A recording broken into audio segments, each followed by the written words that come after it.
Hello everyone, welcome to my YouTube channel MS coaching future. और आज हम लेकर आए हुए हैं आपको लिए भौतिकी विज्ञान यानी फिजिक्स साइंस से मानव नेत्र का वैसे वस्तुनिष्ठ प्रश्न जो आपको सीधे बोर्ड परीक्षा में पूछे जाएंगे और आपको बहुत सारे कंपटीशन एग्जाम में भी काम आएंगे। तो चलिए इस पार्ट 1 को हम आगे बढ़ाते हैं और बात करते हैं। जैसे सीढ़ियाँ उन्हें मुबारक हो जिन्हें सिर्फ छत तक जाना है।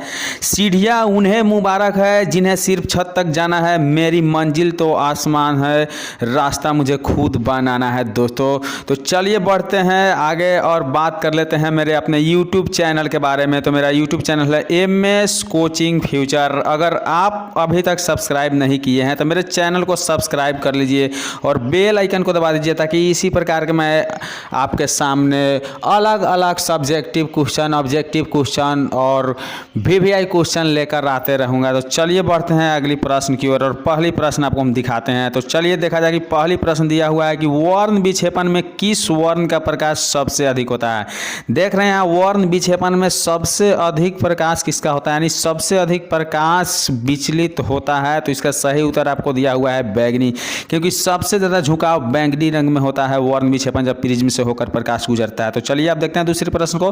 तो दूसरी प्रश्न दिया हुआ है कि रेलवे के सिग्नल का प्रकाश लाल रंग का ही क्यों होता है। रेलवे का सिग्नल का प्रकाश लाल रंग का क्यों होता है, इसका कारण होता है क्योंकि इसका अधिकतम तरंग दैर्ध्य होता है, यानी तरंग दैर्ध्य अधिकतम होने के कारण ही रेलवे का सिग्नल लाल रंग का होता है। चलिए बढ़ते हैं अगली प्रश्न की ओर। अगली प्रश्न दिया होगा कि श्वेत प्रकाश के विभिन्न वर्णों में, श्वेत प्रकाश के विभिन्न वर्णों में विभक्त होने की घटना को क्या कहते हैं। इसका सही उत्तर है प्रकाश का वर्ण विक्षेपण। क्या कहते हैं, प्रकाश का वर्ण विक्षेपण। चलिए बढ़ते हैं अगली प्रश्न की ओर। अगली प्रश्न दिया हुआ है कि क्या कारण है कि अंतरिक्ष यात्री को आकाश नीले की अपेक्षा काला दिखाई देता है, यानी क्या कारण है से अंतरिक्ष यात्री को आकाश नीला के बजाय काला प्रतीत होता है। इसका कारण होता है वायुमंडल एवं प्रकीर्णन का नहीं होना, यानी वायुमंडल और प्रकीर्णन नहीं होता है जिसके कारण आपको आकाश नीला के अपेक्षा कैसा दिखाई देगा, काला दिखाई देगा। तो वीडियो पर लगातार बने रहिए, एक एक प्रश्न ऐसा लेकर आए हैं जो आपको सीधे बोर्ड परीक्षा में पूछे जाने वाले हैं। तो चलिए बढ़ते हैं अगली प्रश्न की ओर।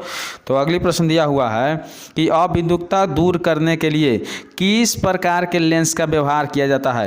अबिंदुकता दूर करने के लिए किस प्रकार के लेंस का व्यवहार किया जाता है। तो इसका सही उत्तर है आपको सिलिंड्रिकल लेंस। कैसा लेंस है, सिलिंड्रिकल लेंस का उपयोग किया जाता है। चलिए बढ़ते हैं अगली प्रश्न की ओर। अगली प्रश्न दिया हुआ है कि एक लेंस की क्षमता 5 डायप्टर है, यह किस प्रकार का लेंस है। एक लेंस की क्षमता 5 डायप्टर है, यह किस प्रकार के लेंस है। तो आपका लेंस है उत्तल लेंस। उत्तल लेंस कैसा लेंस है, उत्तल लेंस। तो दोस्तों कहा गया है कि सड़क कितनी भी साफ हो धूल हो ही जाती है, सड़क कितनी भी साफ हो धूल हो ही जाती है, इंसान चाहे कितनी भी गुणवान क्यों न हो भूल हो ही जाती है। तो यदि हमसे भी कोई भूल होगा ऑब्जेक्टिव के आंसर बताने में तो चलिए उसको नेगलेक्ट कर दीजिएगा और आगे बढ़ते हैं प्रश्न की ओर। तो दिया हुआ है कि निम्नलिखित में स्पष्ट दर्शन की न्यूनतम दूरी कौन है। निम्नलिखित में स्पष्ट दर्शन की न्यूनतम दूरी कौन है। इसका सही उत्तर हो जाएगा 25 सेंटीमीटर, क्योंकि आंख सबसे निकट 25 सेंटीमीटर तक देख सकता है। चलिए बढ़ते हैं अगली प्रश्न की ओर। अगली प्रश्न दिया हुआ है कि किस लेंस की क्षमता 1 डायप्टर होगी। किस लेंस की क्षमता 1 डायप्टर होगी। इसका सही उत्तर है उत्तल लेंस। किस लेंस का, उत्तल लेंस का। चलिए बढ़ते हैं अगली प्रश्न की ओर। अगली प्रश्न दिया हुआ है कि एक व्यक्ति अपनी आंखों के दोष को दूर करने के लिए अवतल लेंस लगे चश्मे का व्यवहार करता है, तो उसकी आंखों में दृष्टि दोष होगा, यानी कौन सा दृष्टि दोष उसके आंखों में होगा। तो इसका सही उत्तर है निकट दृष्टि दोष, क्योंकि निकट दृष्टि दोष को दूर करने के लिए अवतल लेंस का उपयोग किया जाता है। चलिए बढ़ते अगले प्रश्न की ओर। अगली प्रश्न दिया हुआ है कि एक स्वस्थ आंख के लिए दूर बिंदु होता है। यदि आपका आंख स्वस्थ है यानी आंख में कोई बीमारी नहीं है, उसके लिए आपका दूर बिंदु क्या होगा, तो अनंत। अर्थात यदि आंख सही हो तो आप कहीं तक देख सकते हैं। चलिए बढ़ते अगली प्रश्न की ओर। अगली प्रश्न दिया हुआ है कि आंखें में यानी आंख में जाने वाले प्रकाश की तीव्रता को नियंत्रित करता है। आंख में जाने वाले प्रकाश की तीव्रता को नियंत्रित करता है। इसका सही उत्तर है आपका पुतली, क्योंकि पुतली ही आंख में जाने वाली प्रकाश की तीव्रता को क्या करती है, नियंत्रण करती है। चलिए बढ़ते हैं अगली प्रश्न की ओर। अगली प्रश्न दिया हुआ है कि मानव नेत्र के लिए दृष्टि का अस्थायित्व होता है। मानव नेत्र के लिए दृष्टि का अस्थायित्व क्या होता है, तो 1/16 सेकेंड होता है, अर्थात 1/16 सेकेंड, 1 सेकेंड में 16 हिस्सा लगा दीजिए। चलिए बढ़ते हैं अगली प्रश्न की ओर। अगली प्रश्न दिया हुआ है कि मानव नेत्र अभिनेत्र लेंस की फोकस दूरी को समायोजित करके विभिन्न दूरियों पर रखी वस्तुओं को फोकसित कर सकता है, तो ऐसा हो पाने का कारण क्या होता है, तो ऐसा होता है नेत्र का समंजन क्षमता, क्योंकि नेत्र का समंजन क्षमता आंखों की वैसे दोष को दूर करता है और आपको फिगर रेटिना पर स्पष्ट बनाता है ताकि देखने में आपको आसानी हो। चलिए बढ़ते हैं अगली प्रश्न की ओर। अगली प्रश्न दिया हुआ है कि दूर डायऑप्टर क्षमता वाले लेंस की फोकसांतर होता है, दूर डायऑप्टर क्षमता वाले लेंस की फोकसांतर होता है, तो आपको सही उत्तर है 50 सेंटीमीटर। कितना होता है? 50 सेंटीमीटर। चलिए बढ़ते हैं अगली प्रश्न की ओर। अगली प्रश्न दिया हुआ है कि सामान्य दृष्टि के लिए वयस्क के लिए दर्शन की अल्प दूरी होती है, यानी अल्प दूरी का मतलब सबसे कम दूरी कितना होता है, तो आपको 25 सेंटीमीटर होती है। चलिए बढ़ते हैं अगली प्रश्न की ओर। अगली प्रश्न दिया हुआ है कि नेत्र लेंस के पदार्थ का अपवर्तनांक लगभग होता है, नेत्र लेंस के पदार्थ का अपवर्तनांक लगभग होता है, इसका सही उत्तर है 1.396। क्या होता है? 1.396। चलिए बढ़ते अगली प्रश्न की ओर। अगली प्रश्न दिया हुआ है कि नेत्र लेंस की फोकस दूरी बढ़ जाने से आंख में उत्पन्न दोष होता है, नेत्र लेंस की फोकस दूरी बढ़ जाने पर आंख में उत्पन्न लेंस होता है, तो होता है आपका दीर्घ दृष्टि दोष। कैसा होता है? तो दीर्घ दृष्टि दोष। चलिए बढ़ते अगली प्रश्न की ओर। अगली प्रश्न दिया हुआ है कि नेत्र गोलक अर्थात आई बॉल की त्रिज्या बढ़ जाने से आंख में उत्पन्न दोष होता है, नेत्र गोलक अर्थात आई बॉल की त्रिज्या बढ़ जाने से आंख में उत्पन्न दोष होता है, तो इसका सही उत्तर है आपका निकट दृष्टि दोष होता है। कैसा दोष होता है? निकट दृष्टि दोष। चलिए बढ़ते अगली प्रश्न की ओर। अगली प्रश्न दिया हुआ है कि डॉक्टर वर्मा के चश्मे की क्षमता +0.25 डायऑप्टर है, तो उनके आंखों में उत्पन्न दोष होगा, तो उनके आंखों में उत्पन्न दोष होगा आपका दीर्घ दृष्टि दोष। कैसा दोष होगा? दीर्घ दृष्टि दोष। चलिए बढ़ते अगली प्रश्न की ओर।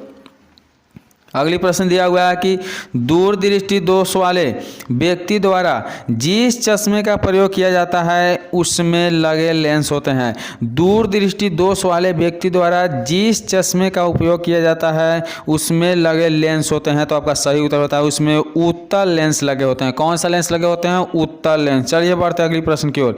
अगली प्रश्न दिया हुआ है कि फोटोग्राफी कैमरा का अभिदृश्यक होता है, फोटोग्राफी कैमरा का अभिदृश्यक होता है, इसका सही उत्तर है उत्तल लेंस। क्या होता है? तो उत्तल लेंस होता है। चलिए बढ़ते हैं अगली प्रश्न की ओर। वीडियो पर लगातार बने रहिएगा, एक एक प्रश्न ऐसा है जो आपको बोर्ड में धमाका मचा सकता है। तो चलिए देखते हैं अगला प्रश्न। निकट दृष्टि दोष का निवारण किस लेंस से किया जाता है, निकट दृष्टि दोष का निवारण किस लेंस से किया जाता है, तो इसका सही उत्तर है आपका अवतल लेंस। किस लेंस से किया जाता है? अवतल लेंस से। चलिए बढ़ते हैं अगली प्रश्न की ओर। अगली प्रश्न दिया हुआ है कि मानव नेत्र अभिनेत्र लेंस की फोकस दूरी को समायोजित करके विभिन्न दूरियों पर रखी वस्तुओं की फोकसित कर सकता है, ऐसा हो पाने का कारण क्या होता है, तो समंजन क्षमता होता है। चलिए बढ़ते अगली प्रश्न की ओर। अगली प्रश्न दिया हुआ है कि मानव नेत्र जिस भाग पर किसी वस्तु का प्रतिबिंब बनाते हैं वह कौन सा लेंस हो सकता है, वो क्या हो सकता है, तो मानव नेत्र जिस भाग पर किसी वस्तु का प्रतिबिंब बनाते हैं वह होता है आपका दृष्टिपटल। क्या होता है? दृष्टिपटल होता है। चलिए बढ़ते अगली प्रश्न की ओर। अगली प्रश्न दिया हुआ है कि मानव नेत्र में किस प्रकार का लेंस पाया जाता है, मानव नेत्र में किस प्रकार के लेंस पाया जाता है, इसका सही उत्तर है उत्तल लेंस। कैसा लेंस पाया जाता है?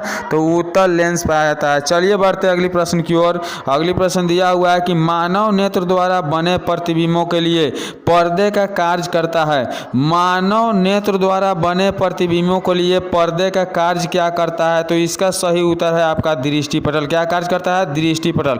चलिए बढ़ते अगली प्रश्न की ओर। दिया हुआ है कि सामान्य आंख के दृष्टिपटल पर बनने वाले प्रतिबिंब होता है, सामान्य आंख के दृष्टिपटल पर बनने वाला प्रतिबिंब होता है, इसका सही उत्तर है काल्पनिक तथा सीधा होता है। कैसा होता है? काल्पनिक तथा सीधा होता है। चलिए बढ़ते अगली प्रश्न की ओर। अगली प्रश्न क्या है, तो दिया हुआ है कि 10 मीटर फोकसांतर वाले किसी अवतल लेंस की क्षमता ज्ञात करे, 10 मीटर फोकसांतर वाले किसी अवतल लेंस का क्षमता ज्ञात करे, इसका सही उत्तर हो जाएगा आपका -10 डाइऑप्टर। क्या हो जाएगा? -10 डाइऑप्टर। चलिए बढ़ते अगली प्रश्न की ओर। अगली प्रश्न दिया हुआ है कि प्रकाश की किस घटना के कारण सूर्य हमें वास्तविक सूर्योदय से लगभग 2 मिनट पूर्व दिखने लगता है। अर्थात प्रकाश की किस घटना के कारण सूर्य हमें वास्तविक सूर्योदय से लगभग 2 मिनट पहले ही दिखने लगता है। इसका सही उत्तर है वायुमंडलीय अपवर्तन के कारण। किसके कारण? वायुमंडलीय अपवर्तन के कारण। चलिए बढ़ते अगली प्रश्न की ओर। अगली प्रश्न दिया हुआ है कि जो नेत्र निकट स्थित वस्तु को साफ नहीं देख सकता है उसमें कौन सा नेत्र होता है? जो नेत्र निकट स्थित वस्तु को साफ नहीं देख सकता है उस नेत्र में होता है। इसका सही उत्तर है दूरदृष्टि दोष होता है। कैसा दोष होता है? दूरदृष्टि दोष। चलिए बढ़ते अगली प्रश्न की ओर। अगली प्रश्न दिया हुआ है कि निकट दृष्टि दोष वाले मनुष्य के चश्मे में होते हैं। निकट दृष्टि दोष वाले मनुष्य के चश्मे में होते हैं। इसका सही उत्तर है आपका अवतल लेंस। क्या होते हैं? अवतल लेंस। तो चलिए बढ़ते हैं अगली प्रश्न की ओर। अगली प्रश्न दिया हुआ है कि अभिनेत्र लेंस की फोकस दूरी में परिवर्तन किया जाता है। अभिनेत्र लेंस की फोकस दूरी में परिवर्तन किया जाता है। इसका सही उत्तर है पश्चाम्भी द्वारा। क्या है? पश्चाम्भी द्वारा। चलिए बढ़ते हैं अगली प्रश्न की ओर। अगली प्रश्न दिया हुआ है कि निम्नलिखित में कौन से नेत्र का रंगीन भाग होता है? निम्नलिखित में कौन से नेत्र का रंगीन भाग होता है? इसका सही उत्तर है रेटिना। क्या होता है? रेटिना। अब बढ़ेंगे अगली प्रश्न की ओर। अगली प्रश्न दिया हुआ है कि आकाश का रंग नीला दिखना, आकाश का रंग नीला दिखना किस परिघटना पर आधारित होता है? तो आपका सही उत्तर होता है प्रकाश के प्रकीर्णन के कारण। किसके कारण? प्रकाश के प्रकीर्णन के कारण। अब चलिए बढ़ते अगली प्रश्न की ओर। अगली प्रश्न दिया हुआ है कि चंद्रमा पर खड़े अंतरिक्ष यात्री को आकाश प्रतीत होता है। चंद्रमा पर खड़े अंतरिक्ष यात्री को आकाश प्रतीत होता है। इसका सही उत्तर है काला। क्या है? सही उत्तर है काला। अब बढ़ेंगे अगली प्रश्न की ओर। तारे के टिमटिमाने का कारण है। तारे के टिमटिमाने का कारण क्या होता है? तो इसका सही उत्तर है वायुमंडलीय अपवर्तन। क्या होता है? वायुमंडलीय अपवर्तन। चलिए बढ़ते अगली प्रश्न की ओर। दिया हुआ है कि सरल सूक्ष्मदर्शी में किसका उपयोग होता है? सरल सूक्ष्मदर्शी में किसका उपयोग होता है? तो सही उत्तर है उत्तल लेंस का। किसका उपयोग होता है? उत्तल लेंस के। चलिए बढ़ते अगली प्रश्न की ओर। अगली प्रश्न दिया हुआ है कि किसी लेंस द्वारा उत्पन्न आवर्धन का एसआई मात्रक होता है। किसी लेंस द्वारा उत्पन्न आवर्धन का एसआई मात्रक होता है। इसका सही उत्तर है मात्रक विहीन। क्या होता है? मात्रक विहीन। अब चलिए बढ़ते अगली प्रश्न की ओर। दिया हुआ है कि नेत्र में प्रवेश करने वाली प्रकाश की किरणों का अधिकांश अपवर्तन कहाँ होता है? नेत्र में प्रवेश करने वाली प्रकाश के किरणों का अधिकांश अपवर्तन कहाँ होता है? तो इसका सही उत्तर है दृष्टि पटल पर। कहाँ होता है? दृष्टि पटल पे।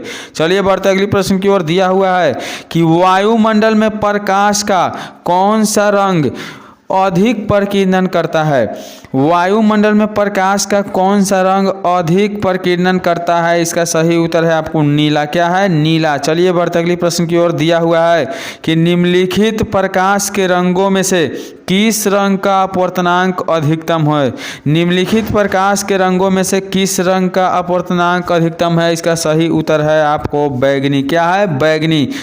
अब देखेंगे इसे निर्वात में प्रकाश की चाल कितनी होती है? निर्वात में प्रकाश की चाल कितनी होती है? इसका सही उत्तर है 3 × 10⁸ मीटर प्रति सेकंड। क्या है? 3 × 10⁸ मीटर प्रति सेकंड। आपको वीडियो अच्छा लगा होगा तो मेरे चैनल को सब्सक्राइब कर लीजिए और लाइक कर दीजिए और कमेंट करके ज़रूर बताइएगा कि वीडियो में क्या गलती है, क्या सही है और कैसा लगा। चलिए तो धन्यवाद।